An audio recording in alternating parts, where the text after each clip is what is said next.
So in 2018, he received the Hindu Prize for Nonfiction for his memoir, Interrogating My Chandal Life, that opened many doors for him and introduced him to English readers as well as English language publishers. That's how we met him. He's a writer who pulls no punches. He's raw, honest, audacious, spectacularly entertaining, and refreshing. Having taught himself to read and write in his early 20s while in prison, he writes fiction and nonfiction about lived experiences. There's no distance between the many lives he has led and his writing. A natural storyteller, his stories are astonishingly wholesome. He writes about great tragedies like partition of Bengal, the Bangladesh War, the bloodbath during the Naxalite movement in Bengal. He describes hunger, deprivation, caste and class wars, but also manages to weave into those settings elements of humor and absurdity. He finds a space for love to grow between his characters. As an editor, it has been very rewarding for me to work with a writer like him.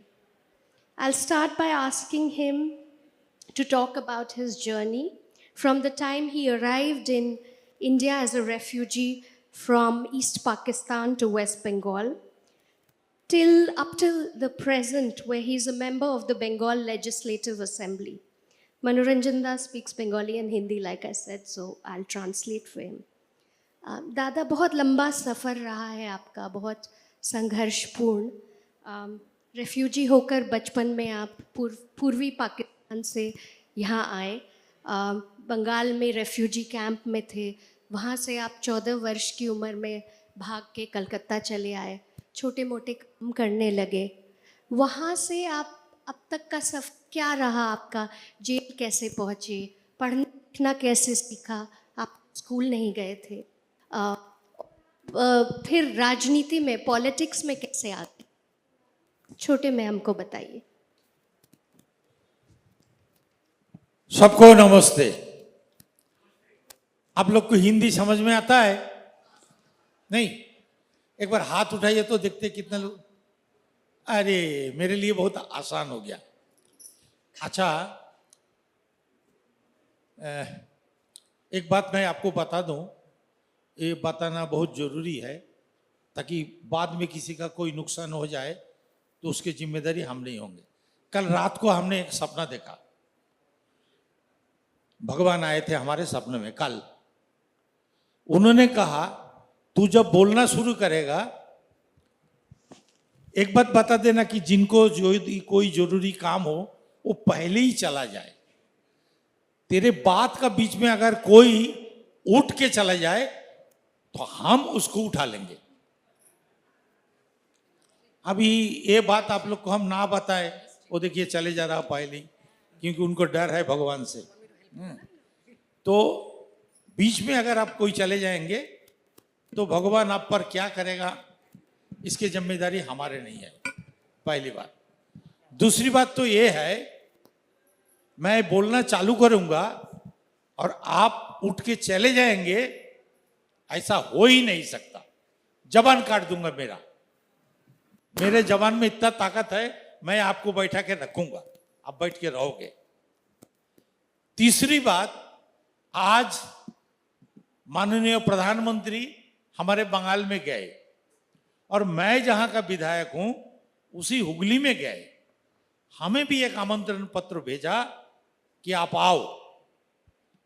वहां हम जाएंगे तो प्रधानमंत्री जी जो मन का बात करेंगे वो हमें सुनना पड़ेगा, और यहां हम आए इसलिए कि हम जो मन का बात करेंगे आप लोग सुनोगे। तो मेरे लिए ये तात्पर्यपूर्ण रहा, मैं बोलूंगा लोग सुनेगा। और वहां क्या है, प्रधानमंत्री जी, अरे वो तो रेडियो खुलने से रात को ही सुन लेंगे, इसके लिए हम वहां जाना मुमकिन नहीं समझा, यहां आ गए आप लोग के पास कुछ बोलने के लिए। चौथी बात, आपने कितना कितना उम्र बोला हमारा, हम आपको अंग्रेजी समझ नहीं पाए। अच्छा, अभी आप लोग बता सकते हैं मेरा उम्र कितना? एक बार कोई एक जन बता दीजिए कितना? 60 কাছাকাছি। गलत। आपका कितना? आपसे 2 साल का बड़ा हूं।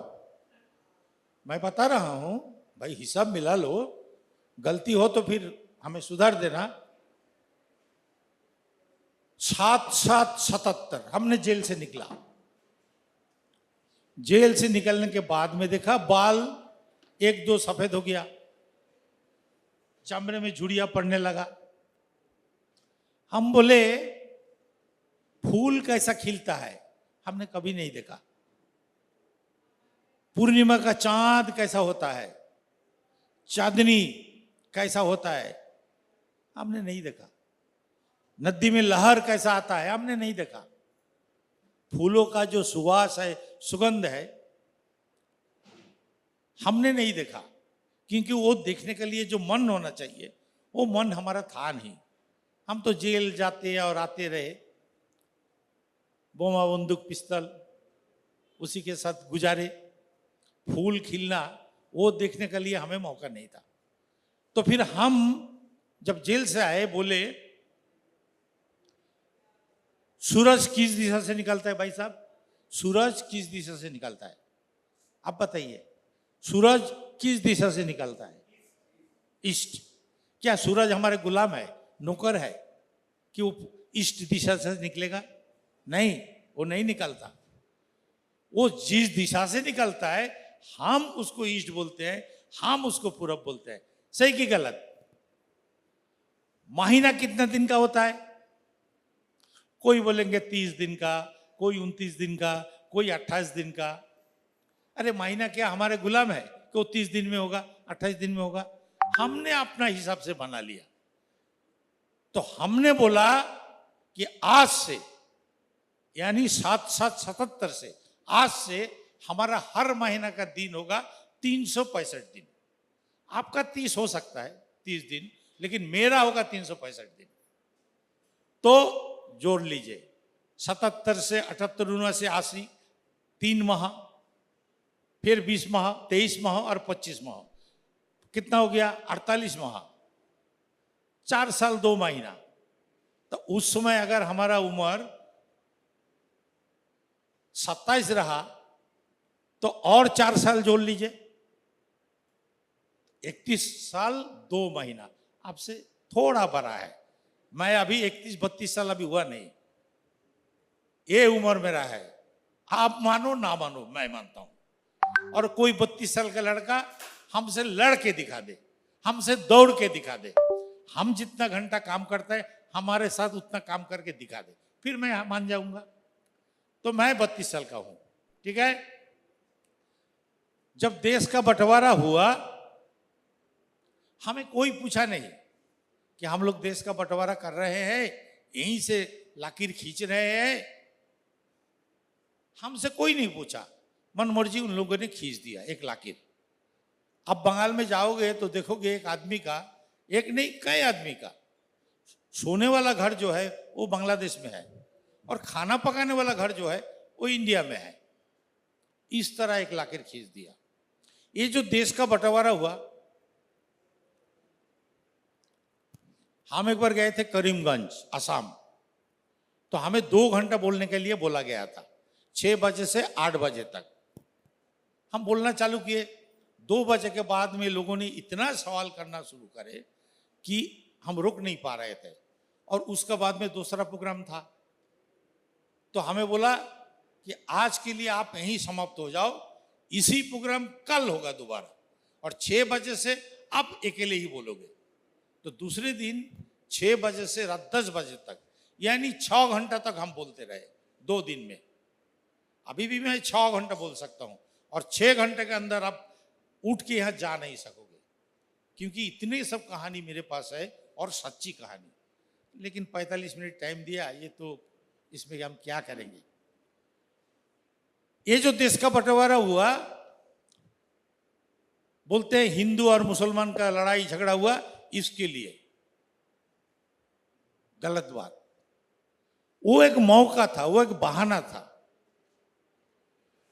जिन्होंने मांग कर दिया, और बंगाल के जो ऊंची जाति के, सवर्ण जाति के जो लोग हैं, वो एक मौका बना लिया कि अब हमें फायदा होने वाला है। 2 बंगाल को अगर एक किया जाए 55% है मुसलमान। अगर दोनों बंगाल एक रहता तो हर दिन मुख्यमंत्री हो, अर्थमंत्री हो, कोई भी मंत्री हो, वो मुसलमान ही बनता। और सवर्ण समाज के जो लोग हैं वो कभी नहीं मुख्यमंत्री बन सकता था। तो देश का बंटवारा कर दिया। मुसलमान के जो बुद्धिजीवी लोग हैं ढाका में चले गए। इनके लिए ये एक मौका हो गया। इस बार में ये लोग मुख्यमंत्री, अर्थमंत्री, जो भी मंत्री संतरी बनना चाहे वो बनने का उनको एक मौका मिला। दूसरी नंबर यह है कि उस पार के जो नमशूद्र समाज है, दलित, और इस पार के जो महार समाज है, बाबा साहेब भीमराव के साथ जुड़े हुए लोग, ये दोनों में एक मील हो गया था, मिलाप हो गया था। इसके चलते सवर्ण समाज के लोग बड़ा मुसीबत में था। तो जब देश का बंटवारा हुआ, इन नमशूद्रों को उस पर डाल दिया और महार को इस पर। ये दोनों का जो मेल मिलाप था इसमें एक रुकावट डाल दिया। नहीं तो इन दोनों दलित समाज, शक्तिशाली दलित समाज अगर इकट्ठा होकर के लड़ते तो आज जो उनको घुसपैठिया, आज जो उनको क्या क्या सब बोले जा रहा, ये बोल नहीं पाते, इतना भयंकर लड़ाई होता। ये लड़ाई को भी उन्होंने रोक दिया। चलो, मेरे को इस देश बंटवारा के कारण इस पर आना पड़ा, एक रिफ्यूजी कैंप में रहना पड़ा। सरकार ने बोल दिया कि अब हम तुम्हारी जिम्मेदारी लेने वाले नहीं है, दंड करना, जंगल चला जाना है तो जाओ, नहीं तो आज से तुम्हारे राशन पानी बंद कर दिया। छोटे सी उम्र में हम चले गए, क्या करें। हमारा एक छोटा बहन था, 6 साल उम्र, हमारे ही सामने भूख में तड़पता हुआ मरते हुए हमने देखा। हमारा माँ का कपड़ा नहीं था, एक मच्छरदानी लपेट करके। आप लोग हमारे आत्मकथा इतिवित्ते चंडाल जीवन या चंडाल जीवन, ये दोनों पुस्तक अगर कोई पढ़े तो उसमें ये सब बात सब लिखा हुआ है। मेरे माँ के पास वस्त्र नहीं था, वो घर से नहीं निकल पाते थे। मेरे को देखने से लगता नहीं कि मेरे माँ कैसा था, मेरे माँ थोड़ा सुंदर ही था। अब जिनके बदन में वस्त्र नहीं है वो क्या करे, वो घर से नहीं निकल पाते थे, एक मच्छरदानी ओढ़ के वो घर के अंदर छिप के रहते थे दिन भर। बुरा मत मानना, टट्टी पेशाब भी आए तो घर से बाहर नहीं निकल सकता था, दिन भर उनको छुप के रहना पड़ता था। क्या करें, उस समय हम घर से बाहर निकल गए, चाय दुकान में काम किए। हर कोई के चेहरे पे इतना डर क्यों। हमने चाय बिक्री नहीं किए सर, सिर्फ गिलास धुए। चाय अगर बिक्री करते तो हम डरावना बन सकते थे। चाय बिक्री करने वाले लोग आजकल बहुत खतरनाक है। मैं चाय सिर्फ गिलास धुए, भाई चाय बिक्री नहीं किए, हमसे डरने की कोई बात नहीं है। गैया बैला चराने चाय गए, चाराई दुकान में काम करने गए, मुठिया मजदूरिया ये सब करने गए। और इन जो लोग हैं, छोटे लोग हैं, समाज के नीची तबक के लोग हैं, ताकतवर जो लोग हैं, उस पर हर दम हर समय जुल्म करते हैं। कितने जगह हमने काम किया, कोई हमें पैसा नहीं दिया, मार के भगा दिया। छोटे सी उम्र में 8-8 माह काम किया सिलीगुड़ी में, पैसे नहीं दिया। असम चले गए, काम किया, हमारी ही मजदूरी, हमारी ही तनख्वाह वही लोग चुरा लिए। फिर हम उनको चोर बोले तो हमें पीट दिया। ये जो जिंदगी हमें झेलना पड़ा, इसके बाद में हम देखा कि अगर हम ना मारे तो मारने वाले जो लोग हैं वो रुकेगा नहीं। फिर हम पलटवार करने लगे, हम मारने लगे, चक्कू चलाने लगे, बोमा फेंकने लगे, ये सब सीख लिए और करने लगे। लिखा हमारा पुस्तक में, हर चीज लिखा हमने, कैसे कैसे लोगों को मारा। आज भी मैं गर्व करता हूं कि ये लोगों को जो मारा ये मरने लायक लोग ही थे। आज भी मैं शर्मिंदा नहीं हूं जेल कटने के बाद।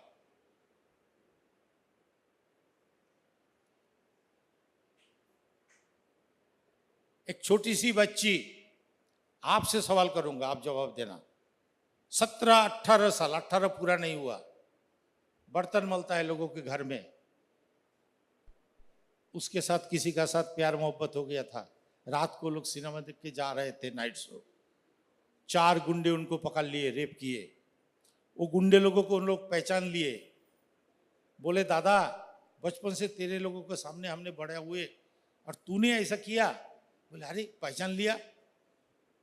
उसको मार दिया, लटक दिया रस्सी, कपड़ा उन्हीं के कपड़े से उसको टांग दिया बड़ का एक झाड़ में। अब जो आदमी ऐसा किया, वो जो लड़की अगर आप बहन मानते हैं, आपका खुद का बहन हो तो क्या हुआ भाई? इसमें तो म्यूजिक नहीं चाहिए, हमारे बात हम खुद म्यूजिक कर लेंगे। अभी थोड़ी देर में लोग ताली पीटेगा, हालांकि ताली पीटने वाले लोग है ही नहीं। वो बच्ची को हम लोग बहुत प्यार करते थे। जादवपुर स्टेशन में हम लोग रहते थे, हमारे पास 10, 12, 15 लड़का रहा करते थे।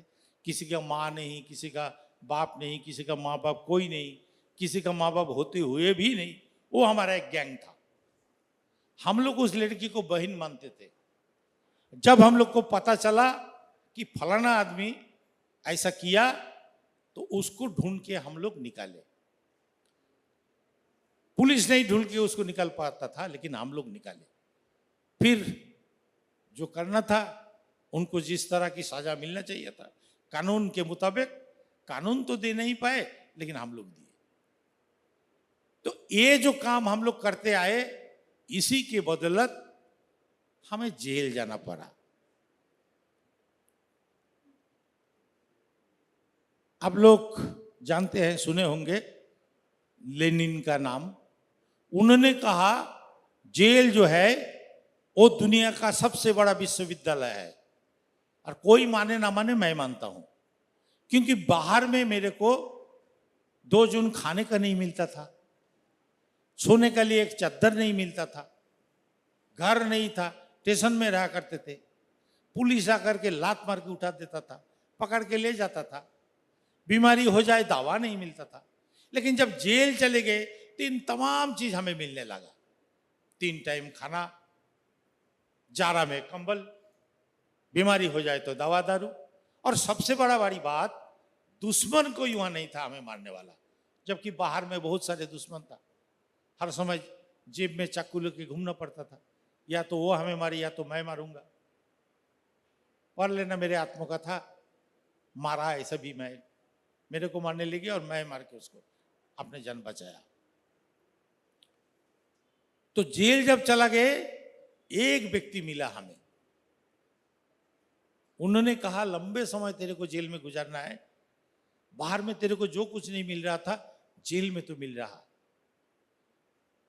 खा पी पढ़े रहा और लिखाई पढ़ी सीख। अच्छा, ये जो लिखाई पढ़ी सीख का कहानी बताऊं, एक छोटा कहानी बता दूं। हालांकि एक सवाल के जवाब में 45 मिनट हमारे निकल जाएगा। एक लड़का 20-22 साल उम्र होगा, बहुत सा सुंदर दिखने का लड़का, जेल में, अस्पताल, उसका बाद में बाजू में पगला गाड़, और उसका सामने एक तालाब है।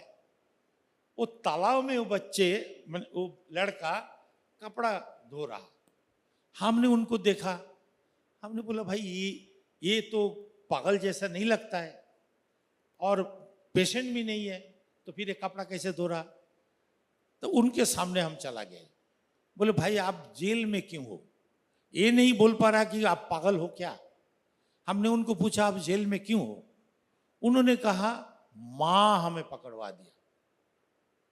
मां, 70 दशक, अगर बच्चा घर से बाहर रहे, शाम को वापस ना आए तो मां का आंख में आंसू आ जाता था। इतना भयंकर दिन था, आप लोगों ने देखे नहीं, हम लोग देख करके आए वो दिन। घर से दरवाजा, घर का दरवाजा खोल के बाहर निकलो, वहीं एक डेड बॉडी पड़ा हुआ है। ऐसे दिन हम लोग देखे। उस समय की बात, इमरजेंसी चल रहा था, मां भेज दिए बच्चे को जेल में, जहां से हर रोज एक डेड बॉडी निकलता है। कैसा मां है भाई? फिर उनको हमने पूछे माँ आपको क्यों पकड़वा दिया? बोले हमारा दिमाग थोड़ा खराब हो गया, हम पगला सा हो गया था थोड़ा। हम बोला पगला हो गया था समझ सकते हो? बोले जिस समय मैं समझ सकता हूं कि मैं पगला हूं उस समय मैं अच्छा हूं, और जिस समय मैं समझ नहीं सकता कि मैं पागल हूं उस समय सचमुच मैं पागल हूं। फिर हमने पूछा आप पागल हो गए थे कैसे? उन्होंने कहा एक पुस्तक पढ़ करके। एक पुस्तक, पुस्तक कभी किसी को पागल बनाता है ये हमने नहीं सुना, क्योंकि हम तो लिखाई पढ़ी जानते थे नहीं। कौन सा पुस्तक भाई? उन्होंने कहा शरद चंद्र का चरित्रहीन। आपने पढ़ा? कोई पढ़ा शरद चंद्र का चरित्रहीन? कोई पढ़ा? नहीं पढ़ा। हो सके तो एक बार पढ़ लेना। हालांकि आप लोग पागल नहीं होगे, क्योंकि मैं भी पढ़ा, मैं पागल नहीं हुआ। वो जो हमारे जो एक लिखा पढ़ी एक लोग जो जेल में रहा करते थे, उनसे आके बोला कि ऐसे कैसे हो सकता है, एक पुस्तक पढ़ करके लोग पागल हो गए। बोले हाँ होता है, क्योंकि उस पुस्तक में जो सब चीज बताया गया, जो जो कैरेक्टर आया, वो लड़का का परिवार का साथ, उनके जीवन के साथ मिल गया, घुल मिल गया, और ब्रेन सेल जो है इस पर अटैक हुआ, वो सहन नहीं कर पाए, इसके लिए वो पागल हो गया। फिर उन्होंने कहा तू कैसे समझेगा मूर्ख, तू तो लिखाई पढ़ी जानता नहीं है, लिखाई पढ़ी सीख, तभी तेरे को पता चलेगा कि पुस्तक आदमी को कैसे पागल बना देता है। एक रेड बुक नाम का पुस्तक है, माओसेतुंग द्वारा लिखा गया। उन पुस्तक पढ़ करके लाखों लोग पागल हो गए थे। वो छोटे छोटे 2-3 पाइप गन, ईटा पत्थर, बॉम्ब लेके चले थे भारत सरकार के साथ लड़ने के लिए, जिनकी एक मशीन गन कितना तबाही मचा सकता है उनको पता नहीं। उनको पागल बना दिया था। वो सोचा इन भारत सरकार को हम लोग जंग में हरा देंगे, तो पागल है वो पुस्तक, उसको पागल बनाया था। तो फिर हमने कहा कि हाँ सर हम लिखाई पढ़ी तो सीखना चाहते हैं, लेकिन यहाँ तो पेन वगैरह तो कुछ नहीं है, कागज वगैरह तो कुछ नहीं है, कैसे सीखेंगे? उन्होंने कहा सीखना चाहते हैं तो हम सिखाएंगे। तो उन्होंने एक लकड़ी का कुट का दातन टाइप का तोड़ के लाया, और जेल का आंगन में उन्होंने अक्षर लिखा ओ आ क, और हमें वो लकड़ी का कुटका दिया, बोला इस पर लकड़ी फेर। ऐसे करते करते हमने जेल में बैठ के लिखाई पढ़ी सीखे। इसीलिए हमने माना कि जेल से बड़ा विश्वविद्यालय दुनिया में और कोई नहीं है। हमें लिखाई पढ़ी सिखाया, और आप लोग इतने पढ़े लिखे लोग हो, आप लोग के सामने हम एक अनपढ़ आदमी बात कर रहा, और आपके हर कोई की निगाह मेरे तरफ है, कोई नहीं मोबाइल देख रहा, कोई बाजू वाले के साथ गप नहीं लड़ा रहे। ये जो शिक्षा हमें मिला, ये जो ज्ञान हमें मिला, ये हमें जेल ने दिया। जब जेल से बाहर आए तो 2 जून खाने का तो कुछ था नहीं, रिक्शा चलाया करते थे और पुस्तक पढ़ते थे। हम दारू भी पीते थे, मारपीटी भी करते थे, लेकिन पुस्तक भी पढ़ते थे। हमारे रिक्शा में एक सवारी बैठ गए, इनको देखा प्राध्यापक है, बाजू में ज्योतिषराय कॉलेज नाम का एक कॉलेज था, वहीं से हमारे सवारी रिक्शा में उठे। एक शब्द जिनका अर्थ हमें मालूम नहीं था, एक शब्द का अर्थ हम ढूंढ रहे थे। उनसे पूछा कि आपसे एक सवाल करूं? हाँ करो। अच्छा, ये जिजीविषा शब्द का अर्थ क्या है? आप लोगों में कितने लोगों को मालूम है जिजीविषा का अर्थ? जिजीविषा हमें भी मालूम नहीं था। तो उन्होंने कहा जिजीविषा जीने की तमन्ना, जीने की इच्छा। फिर मेरे को पूछा ये शब्द तेरे को कहां से मिला? मैंने कहा एक पुस्तक से। तेरा पढ़ाई लिखाई कितने दूर? मैंने कहा कभी कोई स्कूल गया नहीं। तो पुस्तक कैसे पढ़ लेता है? मैंने कहा खुद कोशिश कर करके हमने सीखा। तब उन्होंने कहा कि मेरे एक पत्रिका निकालता है, वर्तिका, उसमें तू लिख। तेरे जैसे लोग मेरे पत्रिका में लिखते हैं, कम लिखे पढ़े लोग, तू लिख। हमने कहा हमने तो कभी कुछ लिखा नहीं। बोला तू लिख, तेरे से होगा। मेरे अंदर जो एक लेखक सत्ता छुपा हुआ है, मुझे मालूम नहीं था, लेकिन उन्होंने पहचान लिया। हमने कहा ठीक है, कोशिश करेंगे, अगर हम लिख पाते हैं तो आपका घर तक पहुंचा देंगे, आपका एड्रेस दीजिए। तो उन्होंने एक छोटा सा कागज का कुटका में उनका एड्रेस लिख के हमें दिया। हमने जब उन पर नजर फिरे तो देखे वो है महाश्वेता देवी। हाँ, महाश्वेता देवी, सरस्वती का एक नाम महाश्वेता। कालिदास के सामने देवी सरस्वती प्रकट हुए थे, और एक रिक्शा वाला मेरे सामने भी देवी प्रकट हुए, वो महाश्वेता देवी। फिर हमने एक लेख लिखा, उस लेख पत्रिका में छप गया, और जुगांतर पत्रिका में उसका रिव्यू हुआ। और जब उसका रिव्यू हुआ तो जहां हम रिक्शा चलाते थे उसका बाजू में जादवपुर यूनिवर्सिटी है, वहां के छात्र लोग जो है, वहां के अध्यापक लोग जो है, वो देखने चला आते थे हमको, कौन सा रिक्शा वाला ऐसा है जो कभी कोई स्कूल नहीं गया और इस तरह का एक लेख लिखा। फिर उन्होंने हमसे बातचीत करता था। बहुतों का एक संदेह था कि हमने नहीं लिखा, किसी और ने हमारे नाम पे लिख दिया।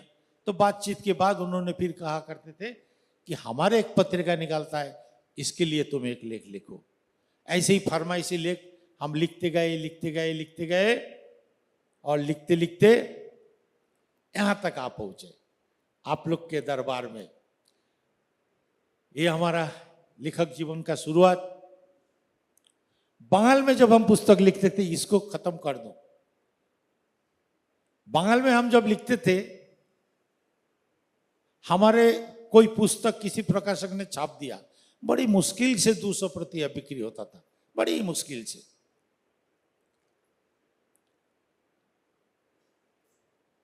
फिर बांग्ला में एक बात है कि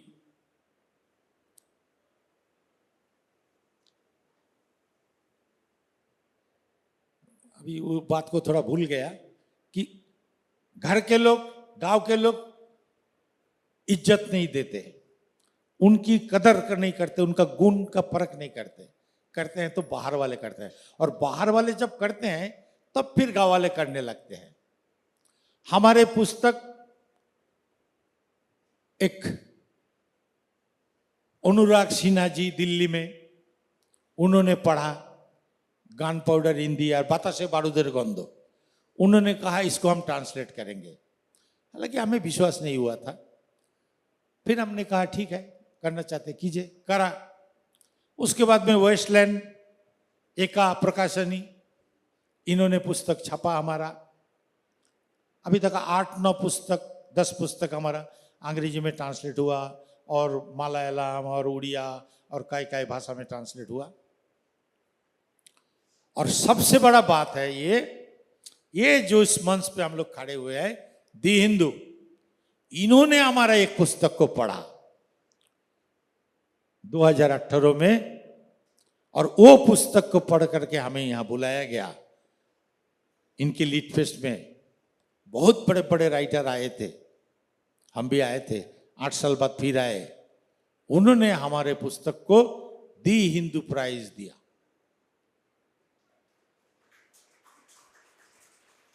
और जब हमें दी हिंदू प्राइज मिला तो दुनिया की दरवाजा हमारे सामने खुल गया।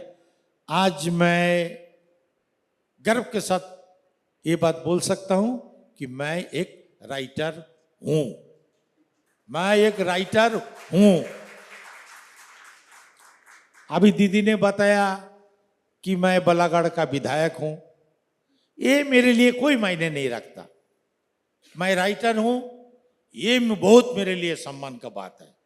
विधायक 2 माह बाद और नहीं रहूंगा, लेकिन राइटर जिंदगी भर रहूंगा।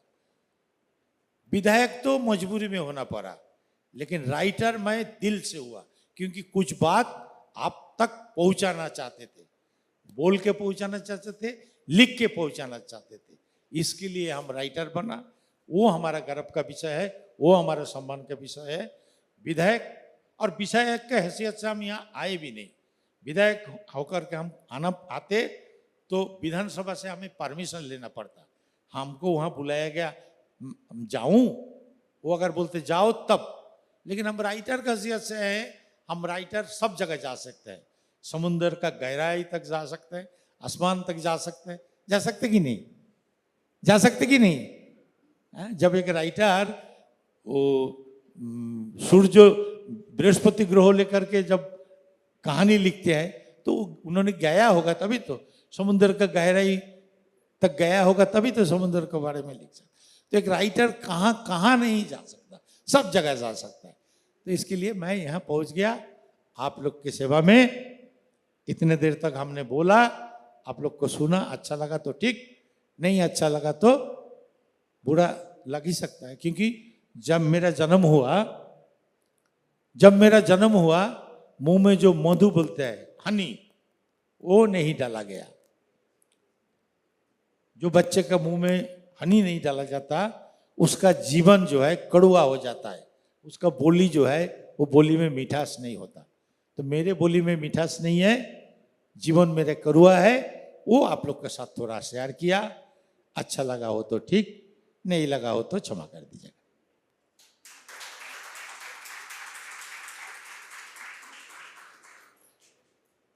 ठीक। 45 minutes में 35 minutes आप ले चुके हैं। Gosh, how do I translate? Do I need to translate? I'll translate quickly in 2 minutes if you want me to. He said when he was born, when children were born in Bengal, undivided or post partition, they would put honey, 2 drops of honey in the mouth of a newborn. But they were so poor, there was no honey. And he said if the child's beginning is so bitter, the rest of his life, how will it be sweet? So he came as an infant from East Pakistan in the 50s with his family. He had 4 siblings, and they were resettled in a refugee camp where the living conditions were very poor. One of his sisters, like he said, she died of starvation at 6. His mom had no clothes on her back. She would wrap a mosquito net around her and keep hiding in the hut they were given all day, and would step out only at night. So he heard as a child from someone that rupee notes fly in the air on the streets of Calcutta. And he was 12, 13 or 14, and he believed in it, and he ran away to work and get money back for his family so that they wouldn't starve.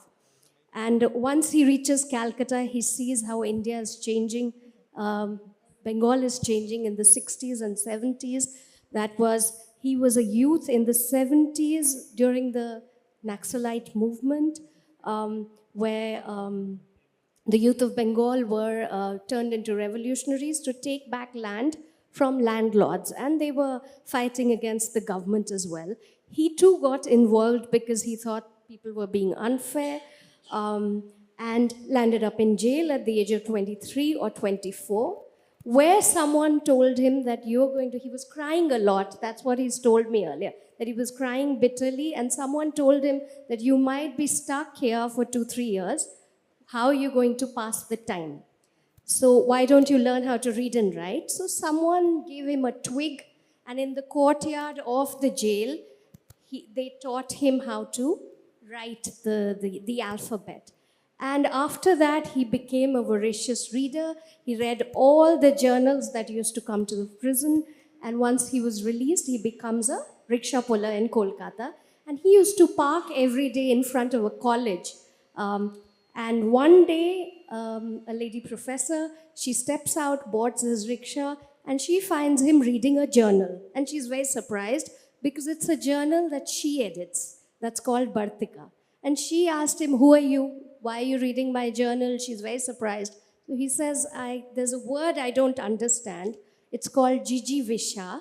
And can you tell me? You seem like someone who's well-read and you teach and all of that. So she said, first of all, it's my journal. The word that you've asked, the meaning of which you're asking, is lust for life. It means the desire to live. And who are you? You tell me about yourself. So on their ride home, he told her that he was from a community of untouchables called the Nam Shudra. He was a refugee, so he clearly had no identity in India. So she said, my library, my home's library is open to you. You walk in anytime, read any book, but on the condition that you write an essay about your life and your community and how they happen to come to India. So he writes that essay that gets translated in Jadavpur University, got published in the Economic and Political Weekly, and that's how we found out about him. The English language publishers found out about him. So he calls, and in his, he said that to him, jail is the biggest university in the world. What he learned in the jail has helped him come this far. When we met him from Westland, he was working as a cook at the Institute for, the Helen Keller Institute for the Deaf and Blind. And then later, the Mamata Banerjee government instituted a Dalit Sahitya Academy and made him the president. And 5 years ago, she asked her to fight in the assembly elections, and he won by a big margin. He is, the term is going to end now, and I'm hoping he will come back to us as a writer and not a politician. आपको कुछ और कहना है? अभी तो time 5. Do we have 5 minutes?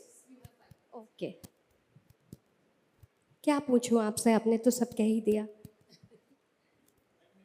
5 minute है हमारे पास. मैंने आपको एडिट करते वक्त बहुत किताबें आपकी एडिट की हैं. काफ़ी किताबें आपकी जो एडिट की हैं मैंने, उसमें देखा है कि आप एक कैरेक्टर के रूप में नज़र आते हैं. चांडाल जीवन नॉवेल्स हो या ईमान हो या नोवेयर पीपल हो, हमेशा लगता है कि कोई एक कैरेक्टर मनोरंजन व्यापारी है. तो वो आपके लिए फिक्शन कहाँ शुरू होता है, सच कहाँ ख़त्म होता है, और फिक्शन काल्पनिक कहाँ शुरू होता है? सिर्फ मैं नहीं मानता हूं कि हर राइटर जितनी भी कहानी उपन्यास जो भी लिखे, उसमें कहीं ना कहीं उन राइटर खुद को ही प्रेजेंटेशन करता है. और मेरे पास जहां तक है, मैं तुम मेरे के छोड़ के दुनिया का किसी को कुछ देखा ही नहीं. इतना जगह भटके जिंदगी भर, और वो सब जगह में इतने कहानी पड़े हुए हैं, हम समेट नहीं पाया. जिंदगी बहुत छोटा है और लिखने का समय तो हमें और भी कम मिला. रोजी रोजगार के लिए हमें इतना दौड़ना पड़ा. बीच में एक बार 8 साल छूट गया था, एक लाइन भी लिख नहीं पाए. अब 5 साल एक लाइन लिख नहीं पाए. तो मैं जहां जहां अपनी जिंदगी बिताए, कहाँ नहीं बिताए. अच्छे जगह तो कुछ जा नहीं पाए, लेकिन बुरे जगह जितना, जेल से लेकर के रेड लाइट एरिया तक, जादवपुर स्टेशन, बस्ती, हर जगह में हमने कहानी देखा. और उन कहानी में हम कहीं ना कहीं युक्त हो गए, संपृक्त हो गए. तो इतने सच्ची कहानी हमारे सामने है, तो हमें काल्पनिक का आवश्यकता क्या है. और सच्ची बात अगर साहस के साथ लिखा जाए तो काल्पनिक कहानी जो है उसके सामने टिक नहीं पाता. हमने ये चीज को देखा, तो हमें कल्पना का सहारा हमें लेना ही नहीं पड़ा. इसके लिए हम खुद को बीच में रख करके हमारे आजू बाजू में जितने जिंदगी देखे, उन्हीं को बारे में हम लिखने का प्रयास किए, लिखे. और आप लोगों को पसंद भी आया. आप लोग को कहीं नहीं लगा कि ये बनी बुनी कहानी नहीं आए. तो इसी में मेरे सफलता का राज है. Yeah, I asked him that while editing his novels, I find that he's always present as a character somewhere in all his novels. So I asked him, Boshipur. So I asked him how he does that and where does fiction reality end for him and fiction begin.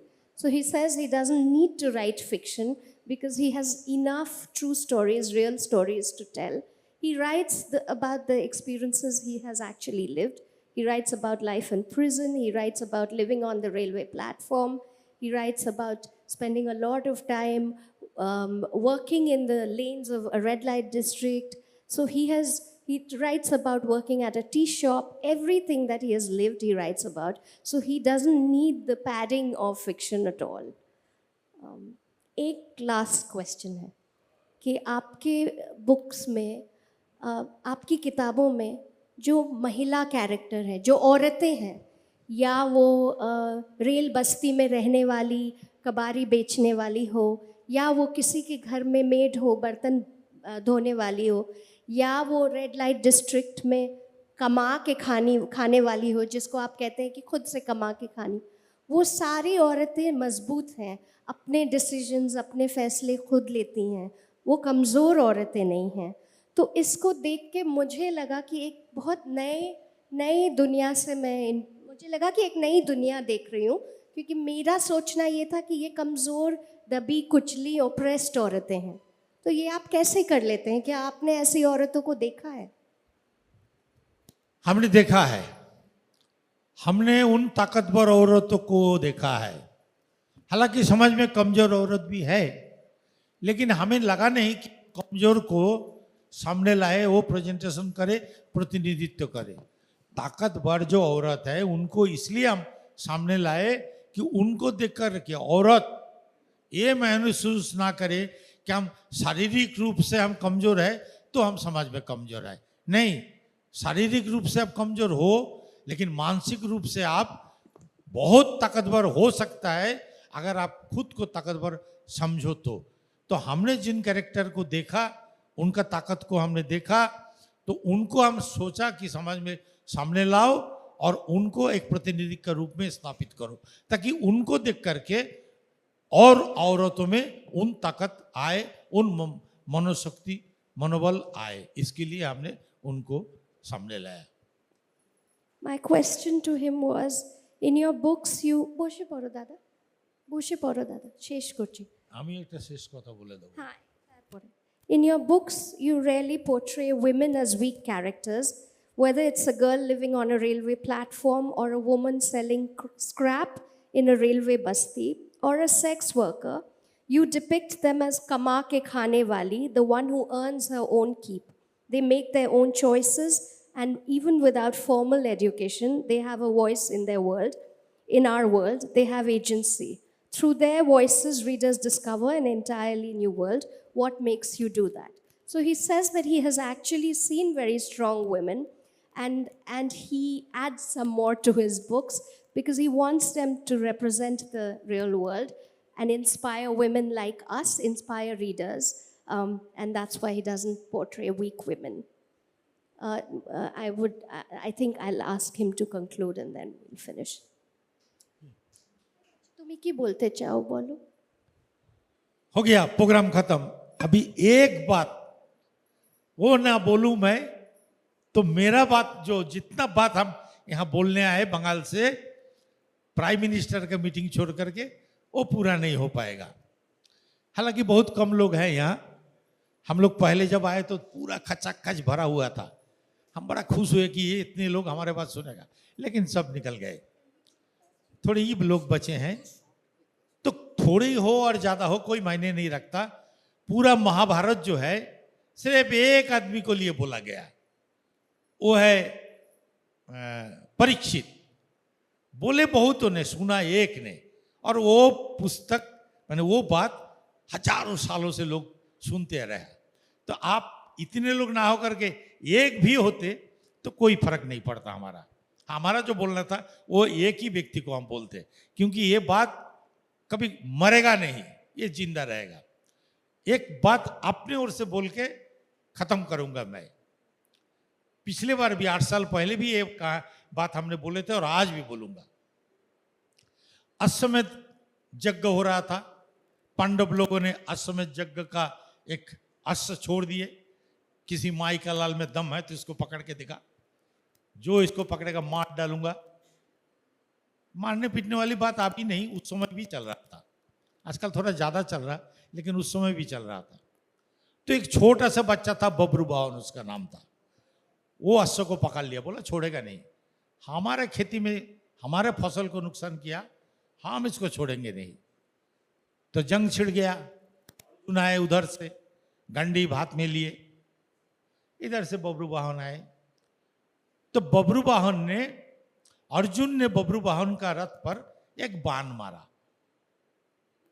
40 योजन दूर जाके, योजन मतलब होता है 40 mile होगा, kilometre होगा, दूर जाके गिरा। फिर बबरू वाहन वापस आए, आकर के उन्होंने एक बाण मारा अर्जुन का रथ में, वो 3 कदम पीछे हट गए। कृष्ण जी थे वहां, उन्होंने ताली पीटा, शाबाश शाबाश बच्चे, शाबाश वीर, बहुत हिम्मत है तुम में। तो अर्जुन बड़ा दुखी हुए, बोला तुम किसके सखा हो, मेरा कि वो बच्चे का? हमने 40 योजन दूर उसको फेंका, तुमने ताली नहीं दिया, और सिर्फ 3 कदम पीछे हटाया हमारे रथ को, तुम उसको ताली पीट रहे हो।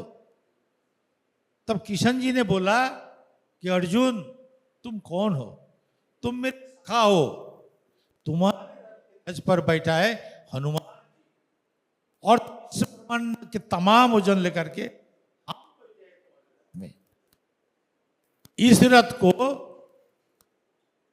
जरा से बोरी लेकिन उन्होंने 3 कदम पीछे हटा दिया।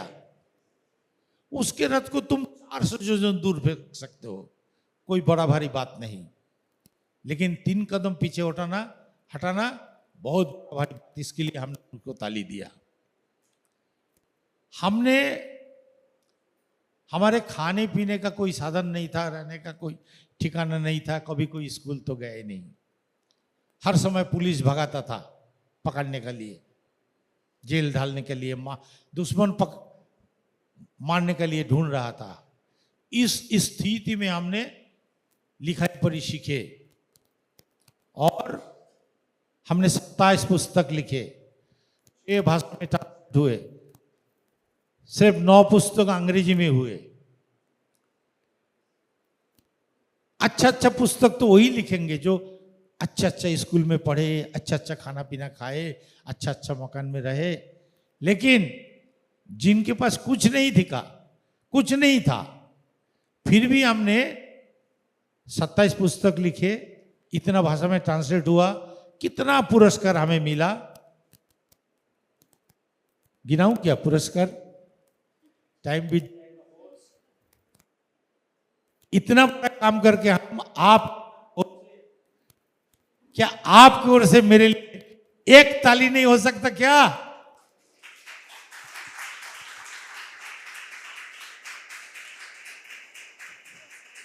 ये जो ताली है, मैं उन कृष्ण जी का ताली का बराबर मानता हूं। सलाम आपको। Thank you, Dada. We can take 2 questions and then quickly wind up.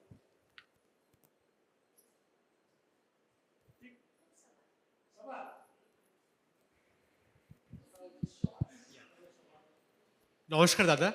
I can speak in Bengali, you can translate maybe. চলবে তো? হ্যাঁ, ছোট ছোট প্রশ্ন, মানে পশ্চিমবঙ্গে দলিত সমাজ নিয়ে কথা বলতে গিয়ে লোকে বলে এখানে তো জাতি নিয়ে কিছু হয় না, ভেদবাদী নেই, তো সেটা আপনি কিভাবে বিশ্লেষণ করেন? কোনো একটা দুটো কাহিনী বলতে পারবেন যেটা দিয়ে জাতির ব্যাপারে পশ্চিমবঙ্গে কথা বলা যাবে বা সংবাদ করা যাবে? হ্যাঁ, লোকে বলে, মানে কথাই বলা যায় না, কিছু তামিলনাড়ু পড়া যায়, তো আপনার কোনো গল্প আছে এটা আপনি বলতে পারেন ওটা নিয়ে? ठीक। देखिए, ये जो अंग्रेज लोग हैं ना, पहले वो लोग बंगाल में आए थे, कलकत्ता में बसे थे पहले। अंग्रेज बहुत बुद्धिमान जाति है, इसको मानना ही पड़ेगा। इसको थोड़ा प्रॉब्लम हो रहा है। Hello hello hello. तो सवर्ण समाज के जो लोग हैं, वो पहले अंग्रेज के पास जा पहुंचे, और अंग्रेज से इन बुद्धि, चालाकी, अंग्रेजों में बहुत अच्छे अच्छे गुण थे, साहित्य क्षेत्र में उन्होंने शेक्सपियर दिए, क्या बहुत कुछ किए, विज्ञान के क्षेत्र में, साहित्य के क्षेत्र में, और चालाकी भी था, नहीं तो दुनिया भर में राज नहीं कर पाता। तो हमारे बंगाली लोग जो है उन चालाकी को सीखा उनके पास जाकर के। बिहार में, यूपी में एक दलित को, अगर दलित किसी सवर्ण समाज के लोग को छू दे तो पीट के उसको मार देगा। बहुत मोटा बुद्धि वाले हैं यूपी बिहार वाले।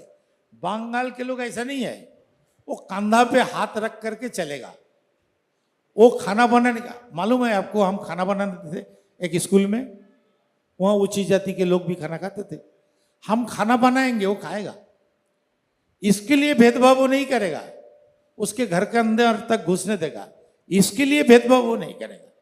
भेदभाव कब करेगा? जब साहित्य क्षेत्र में, राजनीति क्षेत्र में, अर्थनैतिक क्षेत्र में, यानी समाज के जो बड़े बड़े जगह है वहां तक पहुंचने का हम प्रयास करें, तब वो लोग इकट्ठा होकर के हमको रुकेंगे, वहां पहुंचने नहीं देगा। बाकी एक कान्ना में हाथ रख करके दो कदम चला तो उसमें क्या है, क्या गया है, कर लेगा वो लोग। भेदभाव, अभी इतवार को जो आनंद बाजार पत्रिका निकालता है उसको खोलिए और देखिए पत्र पत्रिका जो विज्ञापन, आपको पता चल जाएगा जात पात है या नहीं है। अभी अभी वर्धमान में एक मंदिर में मोची परिवार के 300 लोगों को उसमें घुसने नहीं दे रहा था, हम लोग जाके लड़ाइयाँ लड़े बंगाल में।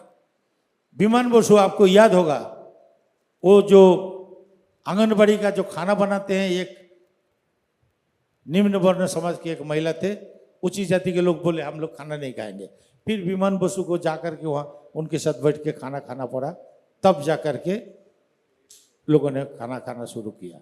तो वहाँ जो है बंगाल के लोग जो है बिहार और यूपी जैसे, राजस्थान, मध्य प्रदेश, गुजरात वैसा नहीं है।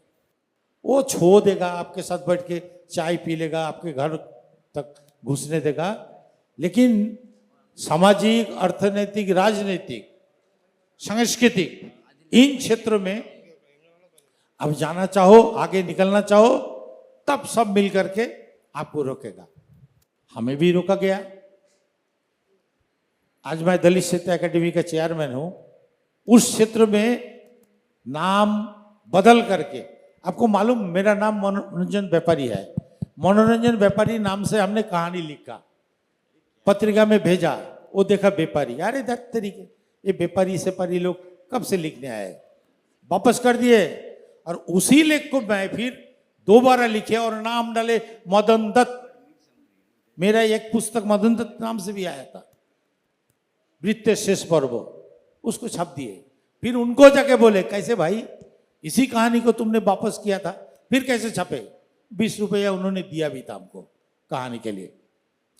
तो जब 2000 साल में पहले टीवी का सामने हमें हाजिर होना पड़ा, खास खबर नाम का एक प्रोग्राम में, तब हम बोले हम कोई दत्त सत्य नहीं है, हम दलित है, हम चंडाल है, हम मनोरंजन व्यापारी है।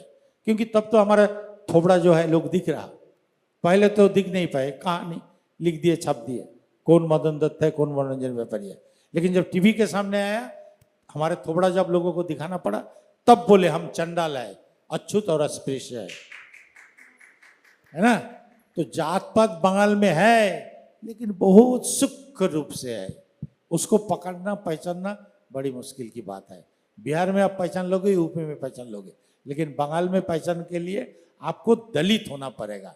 दलित होकर के ही आप अगर उसको बारीकी से देखोगे, तब आप पहचान पाओगे कि वर्णवाद है या नहीं है। धन्यवाद। Caste difference, he says, is very much prevalent in Bengal. In Bihar and UP, it's very in your face. And in my experience, I've found that 90% of the publishers, big publishers, are Brahmins. Thank you very much. Thank you, Dada. Shesh korchi.